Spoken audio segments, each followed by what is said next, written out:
आज मैं आपको डीएनए एक आनुवंशिक पदार्थ के बारे में बताऊंगी।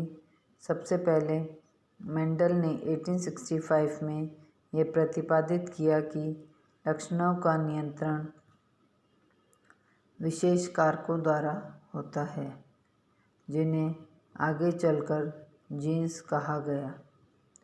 इस संबंध में सर्वप्रथम सटन एंड बोवेरी ने जीनों की उपस्थिति गुणसूत्रों पर बताते हुए अपना आनुवंशिकता का गुणसूत्रीय सिद्धांत प्रस्तुत किया, क्रोमोसोमल थ्योरी ऑफ इनहेरिटेंस प्रस्तुत किया तथा प्रदर्शित किया कि गुणसूत्र आनुवंशिक लक्षणों के वाहक हैं या कैरियर्स ऑफ हेरिडिटरी कैरेक्टर्स हैं।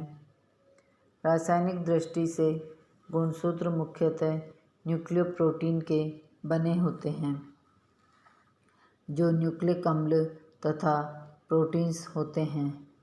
अतः ये दोनों या इनमें से कोई एक पदार्थ आनुवंशिक पदार्थ के रूप में कार्य कर सकता है।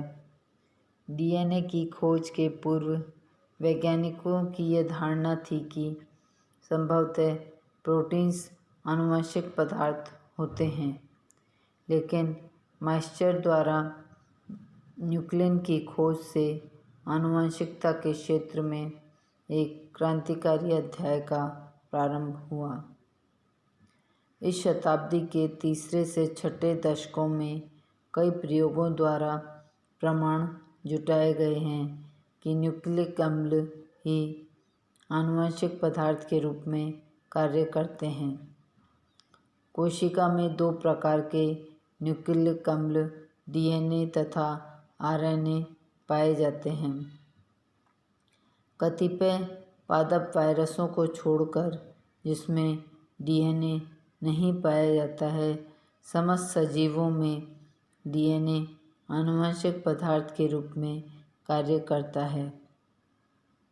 पादप वायरसों में आरएनए आनुवंशिक पदार्थ होता है। अब आनुवंशिक पदार्थ के लक्षण, प्रॉपर्टीज ऑफ जेनेटिक मटेरियल। रासायनिक पदार्थ जिससे जीन्स निर्मित होते हैं में निम्नलिखित लक्षण होने चाहिए। पहला, आनुवंशिक पदार्थ उच्च क्षमता या हाई फिडेलिटी से पुनरावर्तित हो, जिससे दोष रहित प्रतिकृतियां उत्पन्न हो सकें तथा ये प्रतियां संतति कोशिकाओं व पीढ़ियों को बिना किसी परिवर्तन के संचरित की जा सकें। दूसरा, आनुवंशिक पदार्थ में नियमन लक्षणों या रेगुलेटरी कैरेक्टर्स को नियंत्रित कर स्वयं को प्रकट करने की क्षमता होनी चाहिए। आनुवंशिक पदार्थ में उच्च आनुवंशिकीय महत्वपूर्ण संरचनाओं या जीन कार्य को संचय करने की योग्यता विद्यमान होनी चाहिए। इस पदार्थ में उत्परिवर्तन या म्यूटेशन द्वारा आनुवंशिक विविधताएं उत्पन्न करने की संभावना हो। डीएनए ही वास्तविक आनुवंशिक पदार्थ है। इस संबंध में लाइमा डी फारिया तथा मोसेस ने निम्नांकित 7 प्रत्यक्ष प्रमाण प्रस्तुत किए हैं। पहला है, डीएनए मुख्यतः यूकेरियोट्स के केंद्रकों में पाया जाता है। दूसरा है, एक कोशिका में डीएनए की मात्रा गुणसूत्रों से सीधे संबंधित होती है। तीसरा है, डीएनए एक स्थायी वृद्ध अणु है या मैक्रोमोलेक्यूल है। चौथा, डीएनए की संरचना जीन रेप्लिकेशन के उपयुक्त होती है। पांचवा, बैक्टीरिया में आनुवंशिक रूपांतरण डीएनए की मध्यस्थता से होता है। छठा, वायरसों के संक्रमण में इनके लक्षणों का संचरण डीएनए द्वारा होता है, जिससे कई संतति वायरसें बनती हैं। 7वां, आनुवंशिक कूट या जेनेटिक कोड डीएनए होती है। डीएनए के आनुवंशिक पदार्थ के पक्ष में प्रत्यक्ष प्रमाण, direct evidence in favour of DNA as a genetic material. आनुवंशिक पदार्थ की पहचान का प्रक्रम 1928 में ग्रिफिथ के प्रयोगों से प्रारंभ हुआ तथा हर्शे व चेस के प्रयोगों के साथ 1952 में एक प्रत्यक्ष प्रमाण के रूप में समाप्त हुआ। इस दौरान 3 प्रयोगों द्वारा डीएनए के आनुवंशिक पदार्थ की पहचान प्राप्त की गई तथा प्रोटीनों की आनुवंशिक प्रकृति को पूरी तरह अस्वीकार कर दिया गया।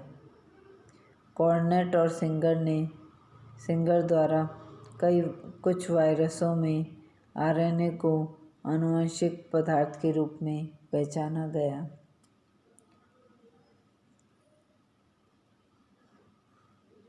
डीएनए एक आनुवंशिक पदार्थ है। इस तथ्य को निम्नलिखित प्रयोगों व अवलोकनों से प्रमाणित किया जा सकता है। पहला, बैक्टीरिया में रूपांतरण। दूसरा, बैक्टीरिया में आनुवंशिक पुनर्योजन या संयुग्मन, जेनेटिक रिकॉम्बिनेशन या कॉन्जुगेशन इन बैक्टीरिया। तीसरा है वायरस व जीवाणुभोजी संक्रमण, वायरस और बैक्टीरियोफाज इन्फेक्शन।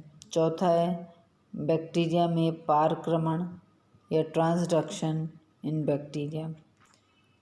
5वां है टीएमवी द्वारा संक्रमण या इन्फेक्शन बाय टीएमवी।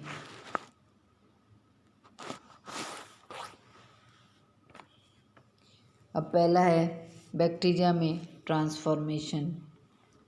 सबसे पहले ब्रिटिश बैक्टीरियोलॉजिस्ट ओएफ ग्रिफिथ ने बैक्टीरिया में रूपांतरण की खोज करके सर्वप्रथम यह स्पष्ट किया कि न्यूक्लिक अम्ल आनुवंशिक पदार्थ होते हैं, न कि प्रोटीन्स, जैसा कि अब तक समझा जाता था।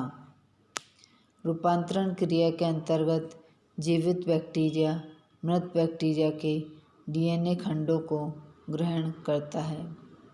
परिणाम स्वरूप जीवित कोशिकाओं का डीएनए मृत कोशिकाओं के डीएनए गुणों को अर्जित कर स्वयं रूपांतरित हो जाता है। ग्रिफिथ ने रूपांतरण की खोज डिप्लोकोकस न्यूमोनी नामक बैक्टीरिया में की, जो कि स्तनधारियों में निमोनिया रोग उत्पन्न करता है। इस जीवाणु को न्यूमोकोकस भी कहते हैं। तो जीवाणु में 2 स्ट्रेन्स की खोज की, एक तो है वायरुलेंट और एक है नॉन वायरुलेंट। तो ये वाला है वायरुलेंट और ये है नॉन वायरुलेंट। तो वायरुलेंट को तो कहते हैं स्मूथ एस के नाम से जाना जाता है, और ये नॉन वायरुलेंट है, ये रफ के नाम से जाना जाता है या आर के नाम से जाना जाता है। तो स्मूथ वाला तो वायरुलेंट स्ट्रेन है जो कि एस से जाना जाता है, और ए वायरुलेंट स्ट्रेन है वो आर के नाम से या रफ के नाम से जाना जाता है। तो बैक्टीरिया के रोगकारी विभेद को उग्र विभेद कहते हैं। इसको चूहे के शरीर में इंजेक्ट करने पर चूहा निमोनिया रोग से पीड़ित हो जाता है और अंत में मर जाता है, जो कि पहले चित्र में बता रहे हैं। इस कारण इस विभेद की कॉलोनियाँ चिकनी तथा चमकीली होती है। इस विभेद को संपुटित या कैप्सुलेटेड या चिकने विभेद भी कहते हैं। अब दूसरा वाला है नॉन वायरुलेंट या रफ वाला। यह विभेद रोगकारी नहीं होता है। इसको चूहे के शरीर में इंजेक्ट करने पर चूहा रोगग्रस्त नहीं होता है। इस विभेद के जीवाणुओं में पॉलीसैकेराइड खोल का अभाव होता है, अतः ये अनियमित आकृति के आकार के दिखाई देते हैं। इस विभेद को असंपुटित या रुक्ष रफ विभेद भी कहते हैं।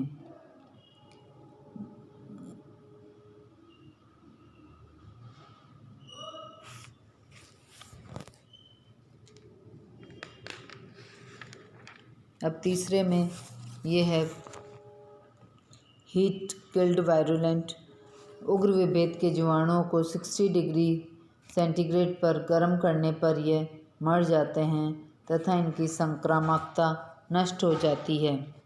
ताप से नष्ट किए गए संपुटित जीवाणु चूहों में निमोनिया रोग नहीं करते हैं, तो ये सर्वाइव कर रहे हैं तथा ये न ही चूहे मरते हैं। चौथे में अंत में ताप से नष्ट किए गए सामान्य जीवित अनुग्र विभेदों के मिश्रण को चूहे के शरीर में प्रविष्ट किया गया। हीट किल्ड वायरुलेंट और नॉन वायरुलेंट होते हैं, लेकिन ये देखकर ग्रिफिथ को आश्चर्य हुआ कि मृत उग्र तथा जीवित अनुग्र विभेदों के मिश्रण से चूहों में सेप्टिसीमिया हो गया। ये इंजेक्ट करने पर ये चूहा यहाँ मर जाता है। सेप्टिसीमिया का मतलब उनकी मृत्यु हो गई। इन चूहों में उग्र तथा अनुग्र विभेदों के जीवित जीवाणु पाए गए। उक्त अवलोकनों से यह निष्कर्ष निकाला गया कि मृत उग्र जीवाणुओं एस स्मूथ से कोई पदार्थ सजीव अनुग्र जीवाणुओं में हस्तांतरित होता है, जो इन्हें उग्र रूप से रूपांतरित करता है। इन्हीं रूपांतरित स्मूथ विभेदों के कारण चूहों की मृत्यु होती है। आर विभेद तथा स्मूथ रूप में परिवर्तित होने को ग्रिफिथ प्रभाव या बैक्टीरियल ट्रांसफॉर्मेशन कहते हैं। स्मूथ कोशिकाओं का वह पदार्थ या घटक जो आर को रफ को स्मूथ में परिवर्तित होने को प्रेरित करता है, उत्तरदायी रूपांतरकारी पदार्थ कहलाता है। अब इस सारणी में बताया है